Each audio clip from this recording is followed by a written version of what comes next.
رمضان رمضان رمضان يا حبيب رمضان رمضان.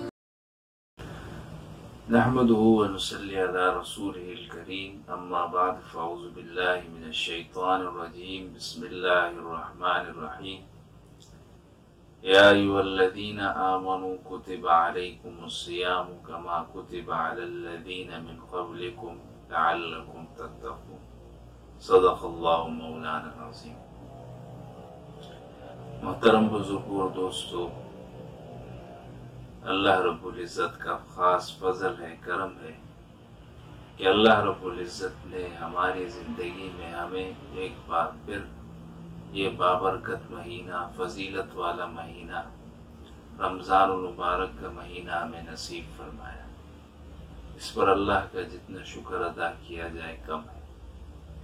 اس مہینے میں چونکہ مسلمان روزہ رکھتے ہیں، اللہ رب العزت نے اس مہینے میں مسلمانوں پر، بالغ مرد اور عورت پر روزہ فرض فرمایا ہے.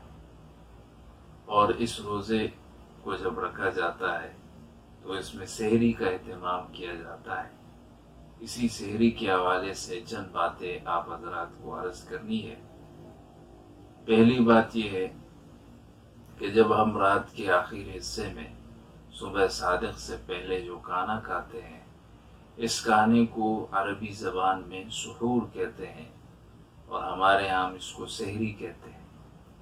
یہ سحری کا جو کھانا ہے یہ بڑا بابرکت کھانا ہے اور یہ سنت بھی ہے.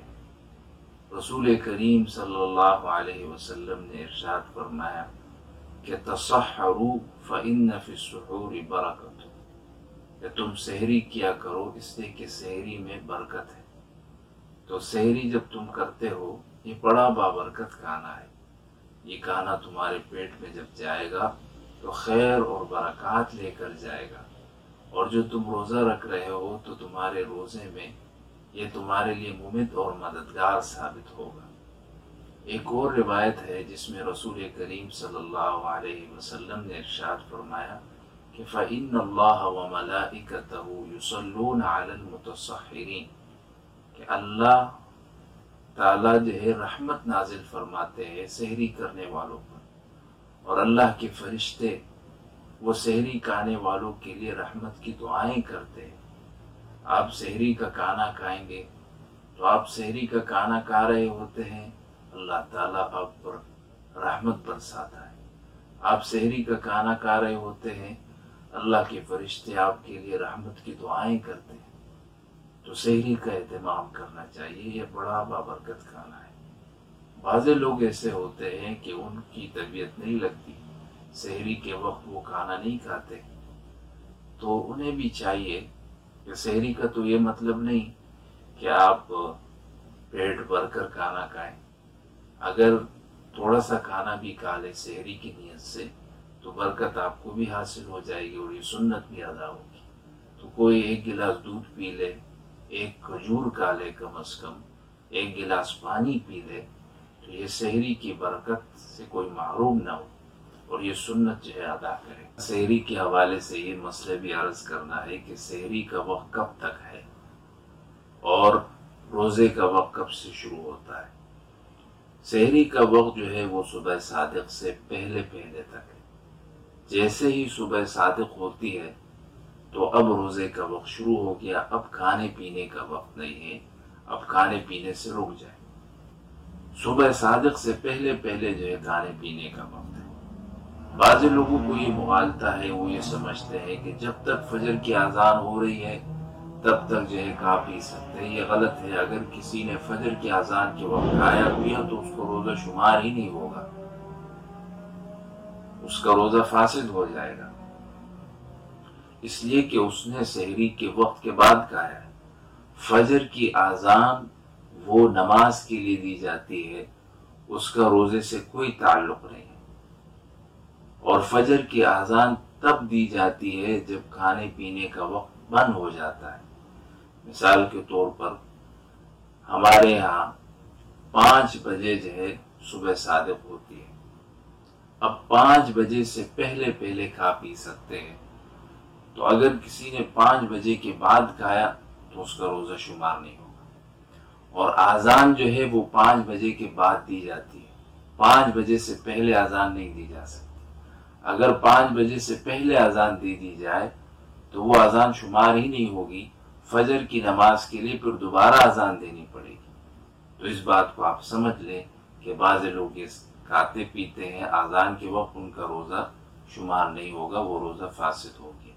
اسی طرح بعض حضرات اس حوالے سے یہ حدیث پیش کرتے ہیں کہ رسول اللہ صلی اللہ علیہ وسلم نے ارشاد فرمایا کہ اذا سمع احدکم النداء والاناء علی یدہ، کہ آپ صلی اللہ علیہ وسلم نے ارشاد فرمایا کہ جب تم میں سے کوئی شخص اذان کی آواز سنے اور اس کے ہاتھ میں برتن ہے، کوئی پیالہ ہے، تو آپ صلی اللہ علیہ وسلم نے ارشاد فرمایا کہ فلا یضعہ حتی یقضی حاجتہ منہ، تو وہ اس برتن کو نہ رکھے بلکہ وہ اس سے اپنی حاجت پوری کر لے، پانی ہے، دودھ ہے، جو بھی ہے وہ اس کو پی لے۔ تو وہ اس حدیث کو پیش کرتے ہیں کہ آپ صلی اللہ علیہ وسلم نے یہ فرمایا کہ دیکھو اذان کے وقت جب اذان شروع ہو جائے اور کسی کے ہاتھ میں کوئی برتن ہے اور برتن میں چائے جو بھی ہے تو وہ اس کو پی لے، تو وہ کہتے ہیں کہ فجر کے اذان کے وقت کھا پی سکتے۔ ان کا یہ سمجھنا بالکل غلط ہے، اس لیے کہ اس حدیث کا تعلق روزے کے ساتھ نہیں ہے۔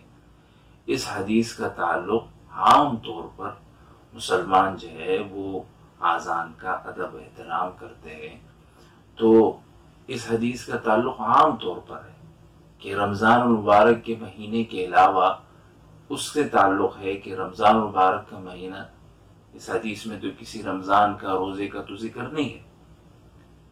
عام طور پر مسلمان جو ہے وہ یہ سمجھتا ہے کہ بھائی اذان ہو رہی ہے، اب مسلمان پر یہ ہے کہ وہ اذان کا ادب کرے، احترام کرے۔ تو کیا اذان کے وقت کوئی کھا سکتا ہے، کوئی پی سکتا ہے؟ اس سے اذان کی کوئی ادب اور احترام میں تو کوئی خلل تو نہیں آتا۔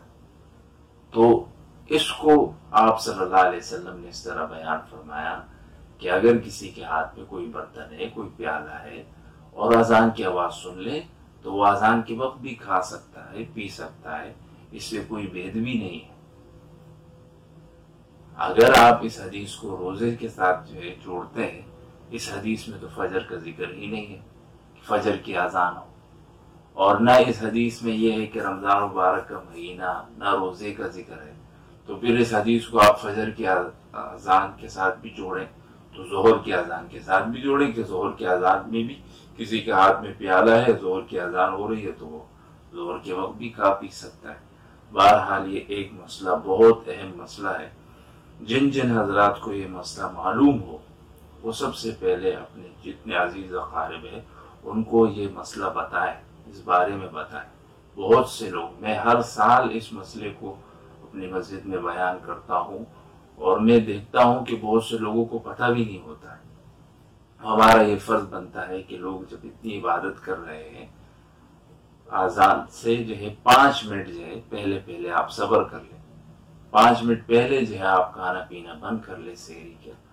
بہرحال یہ جو سحری کا وقت ہے یہ بڑا بابرکت وقت ہے، اس کا کھانا بھی برکت والا ہے اور یہ وقت بھی بڑا بابرکت وقت ہے۔ تو میں ایک عمل بتاتا ہوں، وہ یہ ہے کہ آپ جب بھی سحری کے لیے اٹھیں تو آپ وضو کریں اور 2 رکعت نماز پڑھیں، اس لیے کہ یہ وقت تہجد کا وقت بھی ہے اور اس وقت جو ہے آپ خوب دعائیں مانگیں۔ ویسے بھی آپ سحری کے لیے اٹھ رہے ہیں تو سحری کے سے پہلے جو آپ تہجد کی نماز پڑھیں۔ اس طرح آپ اہتمام کریں گے تو آپ کا پورا رمضان المبارک کا مہینہ، ہر پورے مہینے میں آپ نے جو ہے ہر دن جو ہے تہجد کی نماز بھی پڑھی ہوگی، اور سحری کے بعد فوراً جو ہے جب فجر کی اذان ہو جائے تو فوراً پھر مسجد کی طرف جانا چاہیے، پھر لیٹنا نہیں چاہیے، مسجد میں جائے، عبادات کرے۔